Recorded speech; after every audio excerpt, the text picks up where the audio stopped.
What's going on, guys? Tom Ludemoser with 3 Wide here, and today I want to talk NASCAR 2021 silly season with you. And I know I've already done the video for it, but we're halfway through the year. There's been a lot of updates, a lot of changes, a lot of stuff that has already happened. I know it's been a long time since I posted a video. Very busy trying to put some stuff together, doing the die casts, trying to start the business, get everything rolling that route, and of course just typically life as it sits. So before I start the video, I want to let everybody know I appreciate you. I appreciate the 42 followers that I had at the start of this video, and I also want to let you know that if you like NASCAR content, I'm trying to post more. I posted a lot at the beginning. Now that I'm busy again, not quite as much, but I do want to start posting more again. So if you like NASCAR content, if you're not a follower, please hit that subscribe button and please like the videos. It helps me big time. So this is going to be a 2.0 video, I guess you could say, or a 1.5, I don't know. Halfway through the NASCAR season, just about, we're about, 3-4 races away from the playoffs. The Daytona Road Course race is starting today at 3 o'clock for Xfinity. So it's going to be a little different, very different, obviously. So it could be a wild card for that playoffs, for one of those playoff spots. I've tried to do this video 5 times. Every time I do another one, somebody says something. So as of recording this, this is accurate in the people who are already in these cars. Obviously, for my opinions, they're, well, my opinions. But nonetheless. So check this out, guys. So here we go. First off, we got the number 2 car. Brad Keselowski signed a 1-year contract extension with the Penske team. And let's just be honest, for a Brad Keselowski caliber race car driver, a 1-year extension is not, it's not big. It's not big news. It's not something that's going to, I think it gives him the opportunity to kind of think of what he wants to do next, whether that be bring back Brad Keselowski Racing, which he had in the Truck Series for a while. I know he said one of the reasons he wanted to close it was he wanted to do a Cup Series team.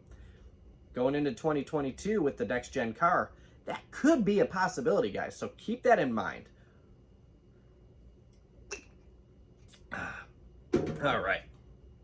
Next, we go kind of stick with that Penske group and the 21 car, Matt DiBenedetto.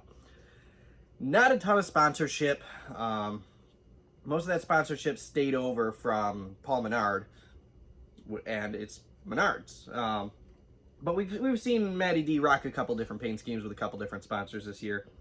But I think Matt stays in that car. I think it's at least one more year. He's had some blasts of brilliance earlier this year before the COVID hit. After the break, not quite what we were starting to see at the beginning of the year with Matt going into the better car. And clearly we've seen many drivers, including superstar drivers, Kyle Busch, not have fantastic seasons because they can't practice. There's no qualifying. They don't get to start where they should typically start or would typically start. They're being mired back in traffic. They're running into problems. So we'll see kind of how that goes. I think they keep him in there for at least one more year. Now we go to Stewart-Haas Racing. So this is a big one. Kind of everybody says Clint Boyer in the 14 car is going to retire. I don't think he retires. I think they give him one more season. I really do. And then going into the next-gen car in 22, I say then maybe they replace him. So you got the 10 car, Aric Almirola, who was, let's be honest, hasn't lived up to what we kind of hoped he would live up to going into top-tier equipment. So for a long time, and you guys could watch the other video, I thought he was out. I thought there was no way he's staying in that race car. But he's got, 11 out of 10 top 10 finishes in a row. So that is the best string of finishes he's ever had in his career. So I think that he could be I don't want to say a dark horse for the championship, but a dark horse to go out there and maybe mix some stuff up. But I think he stays. I think they give him again, same as Boyer. I think they give him one more chance. They give him another year. If he goes out there and can start winning, then maybe he's got a future at Stewart-Haas Racing. But after that, I really don't see it. I'm sorry. I like Aric Almirola. He's a good dude, but I just don't see it. And then kind of sticking with that Stewart-Haas stable, we got the Go Fast Racing, who has the new technical alliance this year, which has improved them a little bit, but not a lot. I see with the progression of young gun Chase Briscoe, I say they probably bump LaJoie out of the 32 car and put Briscoe in that car. Give him some options, some opportunities to get some cup starts, get rolling, and potentially take over either the 10 or the 14 going into the next gen car. So I say the 32 car goes to Briscoe. Next, big powerhouse team, you've got the 48 and the 88 car for Rick Hendrick. And this is where a lot of people kind of dispute with me. I've watched a lot of these videos on YouTube. I've listened to people on Facebook, what they think. I disagree with pretty much all of them. I think Bowman stays in the 88. I don't think they bring him over to the 48. I think they kill the 88 off. And I don't mean retire the number and put somebody else in in the 5 or the 25. No. I say they kill off the 48 because that is a struggling race team. They need to concentrate on the talent that they have, not the talent they may want to bring in. So I say they kill off the 48 car. I think it would be very stupid to take Bowman out of the 88 car. A car that he has established his career in. I think it would be very stupid to take him out of that and put him in the 48. Plus all the bad juju behind the 48 car where, I mean, Jimmy Johnson can't win a race in that car. I say that car's done. Somebody else resurrects that number some other year. Possibly even into 2022, going into the next gen car. Maybe Hendrick brings it back for a rookie year or something of that nature. But I say 48 goes away and the 88 stays with Bowman. So we had big news, obviously, earlier this month, that Levine Family Racing was out. I mean, I foresaw it. A lot of people foresaw it, but Levine Family Racing's out. And they were having some rumors on kind of who was buying them.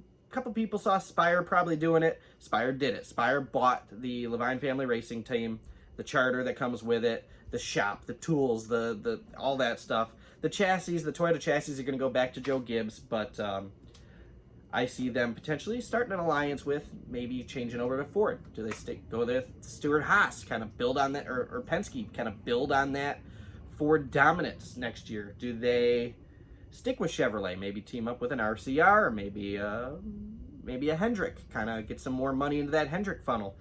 Who knows? We'll see, obviously. But obviously, we don't know if they're going to stick with the 95 car and the 77, or if they're going to change the 95 car to a different number. But let's just, for shits and giggles, let's say they keep the 95.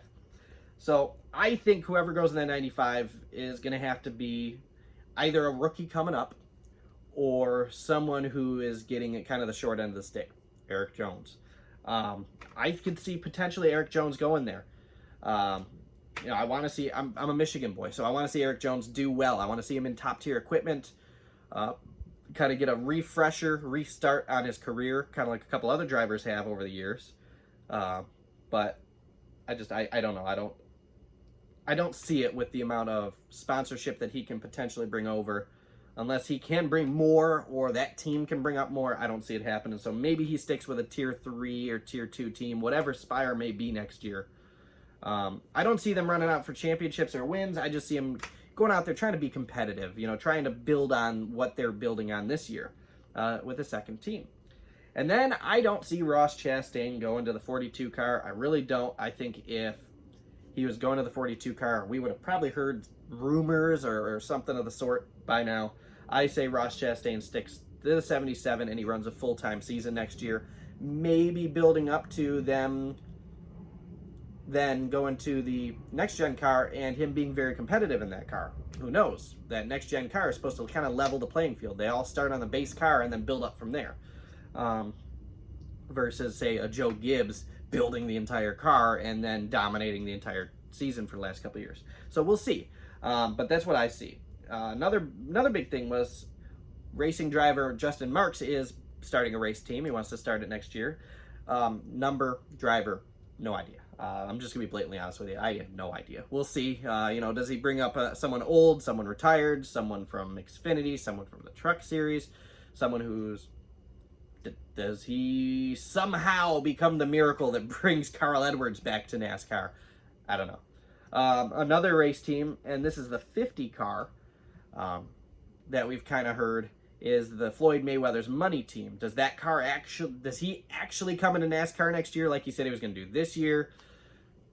Who knows? But that one's always a possibility. The dude's got buku bucks. I mean, he's got the money to come in, buy a Joe Gibbs car, and then put somebody big in that car next year and go out and win 5 races. He has the money to just go out and buy that. Does that necessarily guarantee him that type of finish or that kind of performance? No, obviously. But he's got the money that he could just go, hey, coach, here's a giant check. Give me that guy, that car, and that team. He's got that money. So we'll see. Does he come, like I said, does he even show up to NASCAR like he's been saying he is? I know there's a lot of rumors. He's got a website, the Money Racing Team. Money Team Racing, however you say it. He's got a website. He's got a livery done for the car, a paint scheme done for the car.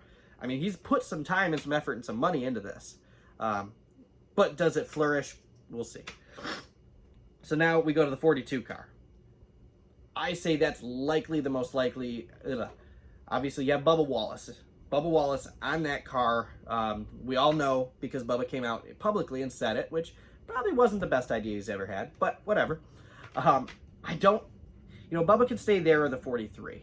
I want to say Bubba does the right thing, and he's bringing all this money, all this sponsorship, all this attention to Richard Petty Motorsports lately. I say that's where he stays. Giving him a 20% stake or higher, whatever it really may be, whether it be 20% more versus what he already has, or 20% total, 25%, or if they agree to give him half the damn company. I don't know. Obviously, probably not likely to happen, but hey. I say he stays with the 43 car, and you could potentially see Eric Jones go to the 42. I think that could be a solid run. I don't think he'll see, if that happened, I don't think either Bubba or Jones would get in that car, which is, let's be honest, better than the 43 car. But I don't see either one of them going in there and just winning race after race after race. I don't see that happening. They're not much better than the 43, but they are better. But I just don't see that happening. I think Kyle Larson I think Larson really pushed that car beyond its capabilities. He outperformed. I mean, obviously you've got Kenseth in that car right now, who he's a NASCAR champion. He's got a lot of wins under his belt. He can't do jack with that car. I think Kyle Larson's a lot better talent than we've seen, and he just over-accomplished with that race car. But nonetheless, I think the performance out of that car was definitely.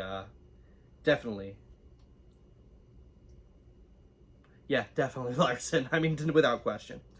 So obviously to the 20 car, Christopher Bell, that's set in stone. 43, I think Bubba stays there. RCR, I think it stays the way it is. I think, obviously, the Silver Spoon Kid who gets his win at Texas, he ain't going nowhere. He'll stay in the 3 car. And I think Tyler Reddick stays with the 8. I think if he goes anywhere else, it could potentially hinder him. I don't see him going to the 48 car. I don't see him going to 42 car, nothing like that. Now, sticking with Roush, Buescher doesn't go anywhere. Newman doesn't go anywhere. But here's another one. JTD Doherty. Eric Jones, I see potentially going to a 37 car, replacing Ryan Preece, who's had some decent runs, but let's just be honest, this year he's finished dead last many times. He's not very happy, especially after that wreck a couple weeks ago. You could tell he blatantly was not happy. He's been wrecked and finished last and had problems and just horrible runs. And is all that his fault? No, I think he's a good driver, but maybe that's just not the fit for him. But I think either he stays or Eric Jones goes to that car, if he doesn't take over that 42. And then the 47, Ricky Stenhouse, who has elevated the hell out of that race car most weeks. He ain't going nowhere either. So, a 96 car, Daniel Suarez is going nowhere else. Daniel Suarez is not that great of a driver. He just has not, he was fantastic in Cup. I mean, not Cup. He was fantastic in Xfinity. Obviously got the championship. I went to the Michigan race where he beat Kyle Busch. Heads up, beat Kyle Busch at Michigan in an Xfinity car. The winningest driver in Xfinity history, and he beat him at Michigan. So I think he was a great Xfinity driver. Or a good Xfinity driver. He wasn't there long enough to be great. I think he's a good Xfinity driver. I think he needs to go back down. If he wants to have performance, he wants to be competitive, he wants to get his name back up there, he has to go back to Xfinity. But I don't see that happening in any way, shape, or form. So let's be honest with ourselves. He stays in that 96 car. And that's about it. If I miss somebody, or whether it be a driver or whether it be a team or a car, please let me know in the comments down below. Like I said, please like, subscribe. This is one of the longer videos I've done, but just because there's so many cars out there, so many different drivers. This is a big season, obviously. This is a huge silly season. So if you did stay to the end of this video, please just put thanks or something in the comments. I just want to see how many people actually stay to the end of this video. I really appreciate it, guys. Please subscribe if you haven't. Please like. I am going to do more videos much more frequently. As you can see, I did change up the background a little bit again. This is now my diecast desk, my office, so to speak. Just works a little better for me. So I am going to probably change it up, get rid of some of the ugly panel wall. I might flip the flag a little, but I do use that for photography for the diecasts. So we'll see. But anyways, guys, thanks for watching. You guys have a great rest of your day, and I sure hope that this Daytona race is going to be fantastic, whether it be the Xfinity truck or Cup tomorrow. I hope all three of them are fantastic. I bet you they're going to be. It's going to be cool to see all three on the same road course in the same weekend. That'd be really cool. I'm excited. Yay! I'm just kidding. I'm not that obnoxious. Have a good one, guys.